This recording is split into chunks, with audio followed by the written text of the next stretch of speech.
This programming is sponsored by Central Market, celebrating Valentine's with love and chef-prepared meals for two, custom floral arrangements, in-house crafted bean-to-bar chocolate, and chocolate-dipped strawberries. More at centralmarket.com.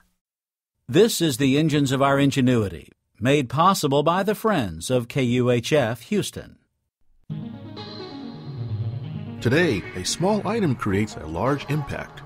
The University of Houston presents this series about the machines that make our civilization run and the people whose ingenuity created them.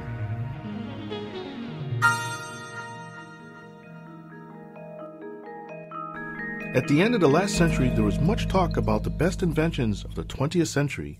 TV, internet, airplanes, all ranked high in the pontification of media pundits. I don't recall any consensus being made at the time, but I do remember my thoughts of what should have been that number one invention, the transistor. It's hard to think of any other device that impacts so much of our lives.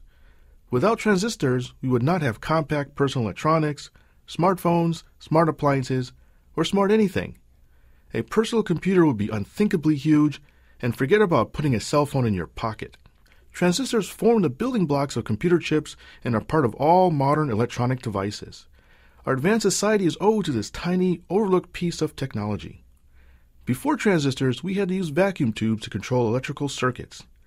Vacuum tubes are large, inefficient, and wear out after a short period of time. These qualities make them impractical for small and complicated devices. Transistors can do the same job in a much smaller package and do it all without wearing out. The transistor owes its creation to three Bell Laboratory scientists, John Bardeen, William Shockley, and Walter Pertain. They were tasked with solving a problem. The massive growth in the use of telephones required efficient and reliable electronic voice amplifiers. So William Shockley gathered a team of scientists to experiment with new material called semiconductors. So called because their electrical properties are between that of an insulator and conductor.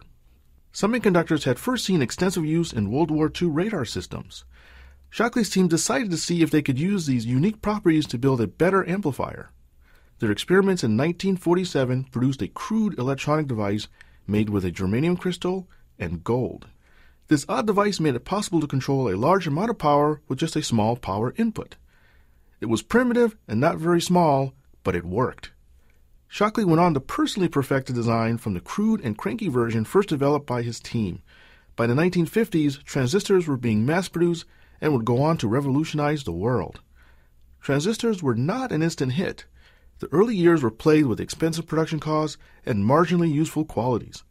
For nearly 20 years, the majority of transistor production went to the military. It wasn't until the late 1960s that transistors were cheap and reliable enough to take the consumer market by storm. The first real improvement was by a little-known company called Texas Instruments. They developed the use of cheaper silicon instead of germanium. And then they would go on to develop the first highly compact transistor packages called integrated circuits. These were the first computer chips. Transistors have since transformed and evolved into so many forms as to probably be unrecognizable by its inventors were they alive now. As for William Shockley, the father of the transistor, he left Bell Labs to start his own company in Palo Alto, California. His company would be the first in the high-tech quarter we know today as Silicon Valley. I'm Fitz Walker, on behalf of the University of Houston, interested in the way inventive minds work.